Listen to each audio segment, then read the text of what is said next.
आज special report में बात बांग्लादेश में हाहाकार के बीच हिंदुओं पर अत्याचार की। सबसे पहले आपको बांग्लादेश से जुड़ी 10 बड़ी खबरें बताते हैं। बांग्लादेश के पूर्व सूचना प्रसारण मंत्री जुनैद अहमद को ढाका एयरपोर्ट से गिरफ्तार किया गया है। बांग्लादेश में तीनों सेनाओं के चीफ से बैठक के बाद राष्ट्रपति ने संसद भंग कर दी। बांग्लादेश इंटेलिजेंस एजेंसी के डायरेक्टर जियाउल एहसान को हटा दिया गया है। विदेश मंत्रालय की जिम्मेदारी लेफ्टिनेंट जनरल मोहम्मद सैफुल आलम को दी गई है। बांग्लादेश के पुलिस सर्विसेज एसोसिएशन ने आज से हड़ताल पर जाने की घोषणा कर दी है। प्रदर्शनकारी छात्रों की मांग अंतरिम सरकार के चीफ एडवाइजर बनने को तैयार हो गए हैं नोबेल पुरस्कार विजेता मोहम्मद यूनुस।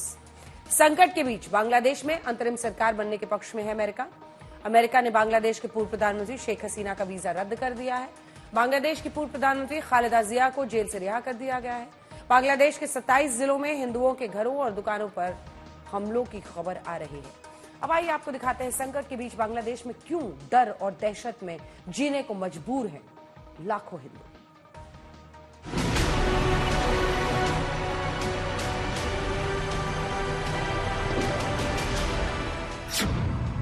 बांग्लादेश में हिंसा के बीच निशाने पर हिंदू।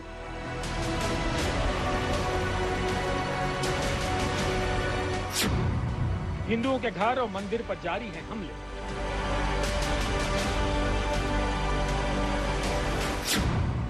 हिंसा गैंग चुन चुन कर बना रहा है निशाना।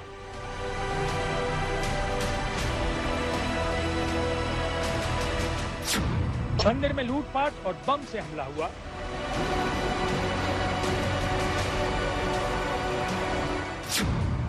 बांग्लादेश छोड़कर भागने को मजबूर है हिंदू।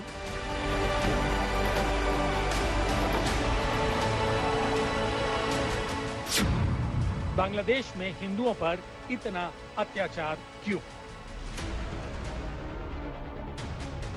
बांग्लादेश में शेख हसीना का तख्ता पलट हो गया।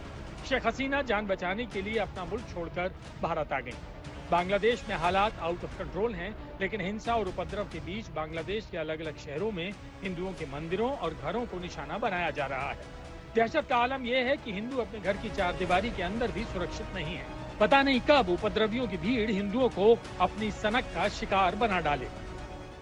जो बांग्लादेश में निर्वाचन हो टाइम और पॉलिटिकल चेंज टाइम, सब टाइम में हिंदू लोग अटैक होता है और अभी बहुत ज्यादा अनसिक्योर फील कर रहा है और थोड़ा थोड़ा बहुत परिचित हिंदू लोग बॉर्डर क्रॉस किया, इंडिया में भागा।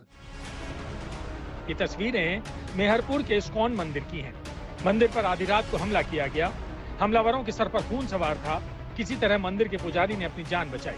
आधी रात को क्या हुआ, मंजर कितना भयानक था, पुजारी की जुबानी सुनिए। बांग्लादेश के जो हालात है, जो 71 का जो मुक्ति युद्ध में जो नहीं होता अभी तो उससे भी बढ़कर हालत है। क्योंकि हमारा जो जितना भी जो हिंदू पॉलिटिशियन है, हिंदू जो जितना भी की व्यापारी है और सबसे बड़ा मंदिर को जो टारगेट कर रहा है और इस्कॉन को सबसे ज्यादा इस्कॉन को टारगेट कर रहा है उन लोग। ऐसे जो हमारा जो मंदिर है उनको जो काल आकार जो हमारा मंदिर के तोड़फोड़ किया और अग्नि संयज्ञ भी किया। जो मंदिर में बम भी फुटाया। आप देख सकते हैं जो हमारा मंदिर का हालात है अभी बहुत हालात। सुबह शाम बहुत जो उनको क्लीन किया, अभी भी इनको ठीक कर नहीं पाया। हम कल रात भर जो जंगल में आत्मगोपन करके रहा था, क्योंकि किसी के घर में जा रहा है तो उन लोग कह रहे प्रभु आप लोग इधर नहीं आए कि आप लोग इधर है तो हमारा घर भी पूरा जला देगा। ऐसा कल हमारा जो चला गया। अभी भी हमारा जो प्राण नाश का जो है वो ऐसा है, फिर भी हम आपको इस हालात को दिखाने, सारे जगत को दिखाने के लिए हम आया। मंदिर के पुजारी सुमोहन मुकुंद दास ने आज तक से बातचीत के दौरान चौंकाने वाले खुलासे किए हैं। खुलासा नंबर 1, मंदिरों में लूटपाट और आगजनी जारी है।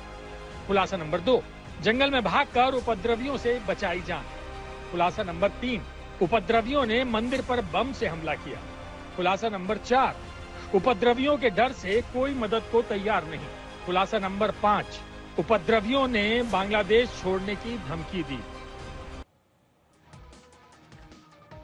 बांग्लादेश के अलग अलग जिलों में हिंदुओं के मंदिर, हिंदुओं के घरों पर हमले की खबरें आ रही है। बांग्लादेशी मीडिया में छिपी रिपोर्ट के मुताबिक 27 जिलों में हिंदुओं पर हमला हुआ है। 27 जिलों में हिंदुओं के जो घर हैं, उनकी जो दुकानें हैं, उन पर बड़े पैमाने पर कट्टरपंथी भीड़ ने निशाना बनाया है और कट्टरपंथी भीड़ में शामिल उपद्रवियों ने हिंदुओं के साथ लूटपाट की है।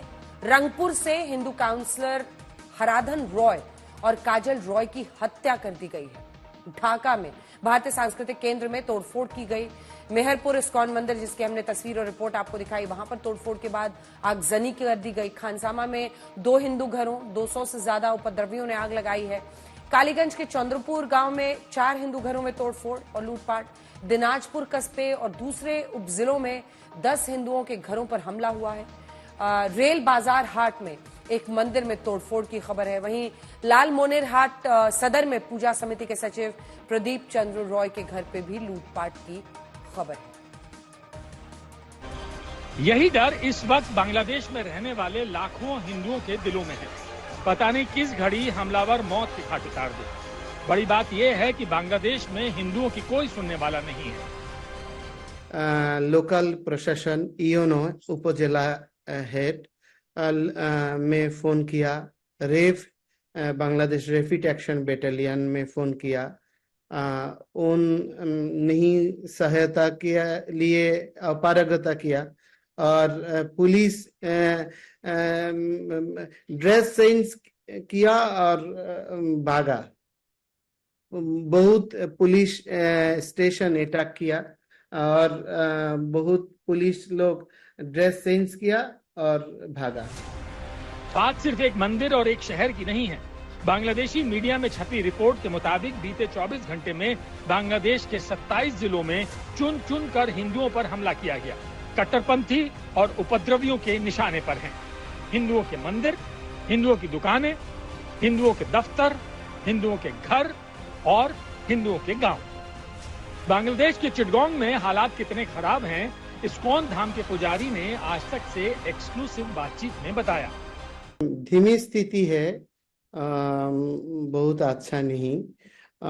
ऑलरेडी बांग्लादेश हिंदू बुद्ध क्रिश्चियन ऐक्य परिषद है और 45 प्लेस में हिंदू टेम्पल, हिंदू संख्यालघु हिंदू जनगोष्ठी का ऊपर है हमला हुआ, अटैक हुआ। 2-3 हिंदू लीडर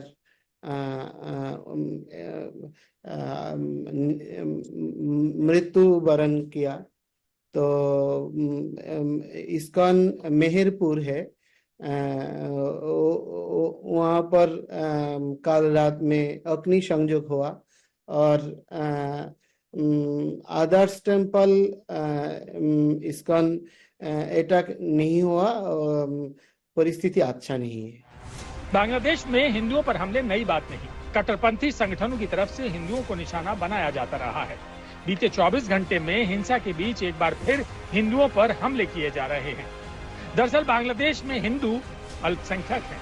कुल आबादी में हिंदुओं का प्रतिशत है 7.95, यानी बांग्लादेश में हिंदुओं की आबादी करीब 1 करोड़ 31 लाख है। लेकिन आज लाखों हिंदुओं के लिए उनकी पहचान सबसे बड़ा खतरा बन गई है। डर ऐसा है कि अपना घर बार छोड़कर हिंदू भागने को मजबूर है। शेख हसीना के बांग्लादेश छोड़ने के बाद से जो सबसे बड़ी वहां से डेवलपमेंट और खबरें आ रही हैं कि माइनॉरिटीज और हिंदुओं पे अटैक हो रहे हैं। এই যে যাচ্ছেন, এই যে খবর আসছে যে হিন্দুদের উপরে অ্যাটাক হচ্ছে, এটা কতটা সত্যি কি জানতে পেরেছেন? পুরোটাই সত্যি, পুরোটাই সত্যি। আমরা যে আসবো গুছাই গাছাই নিয়ে আমাদের কি বর্ডার খুলে দেবে, জাতি দেবে? দেখি কি হচ্ছে ওখানে হিন্দুদের উপরে বা মাইনরিটিদের উপরে। হিন্দু সংখ্যা কম, ওরা সব সমস্তটাই ইসলাম করে নেবে। মারা মারি, ঘর দুয়ার ভাঙা ভাঙি, মেয়ে গেড়ে হাত ধরে নিয়ে টেনে টেনে নিয়ে চলে যাচ্ছে। আপনার এরকম কোনো চেনা পরিচিত লোকের সাথে কিছু হয়েছে এরকম জানেন? না, আমি এখনো বলতে পারছি না। আমি আমার পরিচিতর মধ্যে আমাকে চেয়ারম্যানরা মেরে দিয়েছে, তাই শুনছি। চেয়ারম্যান মানে পলিটিক্যাল নেতা? হ্যাঁ হ্যাঁ, আমলিগের নেতা। আওয়ামী লীগের নেতাকে কোথায় মেরেছিলেন? পায়রা চত্বরে, ঘরের থেকে মেরে পায়রা চত্বরে, এরকম পায়রা চত্বর আছে 4 রাস্তার মোড়, ওই জায়গা বাইন্দে থুয়ে তার গায়ে আগুন ধরাই দিয়েছে। মানে ঝুলিয়ে? হ্যাঁ, ঝুলিয়ে। কোথায় এটা? ঝিনাইদহ। আপনার আপনার ওখানে? হ্যাঁ হ্যাঁ হ্যাঁ। এই যে যাচ্ছেন, ভয় লাগছে না? ভয় তো লাগছে রে বাবা, ভয় লেগেও তো উপায় নেই, আমার তো যেতেই হবে, আমার মরা লাশ গেলেও যেতে হবে। হাসিনা যতদিন ছিল ততদিন কি হিন্দুদের জন্য ভালো ছিল অবস্থা? কোনো সমস্যা ছিল না, কোনো সমস্যা ছিল না। এই জন্যই তো সংখ্যালঘুর জন্যই শেখ হাসিনা দেশ ছাড়িনি। শেখ হাসিনার কি অভাব আছে? তার একটা ছেলে বাইরে থাকে, একটা মার কি লাগে? तो आपने सुना, वहां के हिंदू यही कहते हैं कि जब शेख हसीना थी तो हमें जरा भरोसा रहता था, अब नौबत ऐसी आ गई है वहां से लोगों की भागने की। लगातार तोड़फोड़ की खबरें आ रही हैं। बांग्लादेश में करीब 1,35,00,000 हिंदू आज रहते हैं। बांग्लादेश में हिंदू अल्पसंख्यक हैं, मुस्लिम बहुसंख्यक, लेकिन हिंदुओं पर हमले नई बात नहीं है। पहले भी बांग्लादेश के जो कट्टरपंथी संगठन थे उनके इशारे पर हिंदुओं पर हमले होते रहे हैं। यही वजह है कि बीते 7 दशकों में तब के पूर्वी पाकिस्तान और आज के बांग्लादेश में हिंदुओं की आबादी लगातार घट रही है। साल 1951 में हिंदुओं की आबादी 22% थी और मुस्लिमों की आबादी 77%। आइए 74 में घटकर हिंदुओं की आबादी सीधा आधी हो जाती है, लगभग 13.5%। और वहीं मुस्लिम आबादी 77 से बढ़कर 85.4%।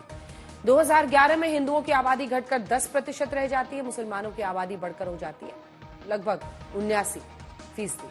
अगर बात 2023 की करें तो हिंदुओं की आबादी घटकर 7.96 लगभग 8% रह जाती है, मुसलमानों की आबादी 91% पहुंच जाती है। हिंदुओं की लगातार घटती आबादी की सबसे बड़ी वजह है बांग्लादेश में हिंदुओं के खिलाफ जारी अत्याचार।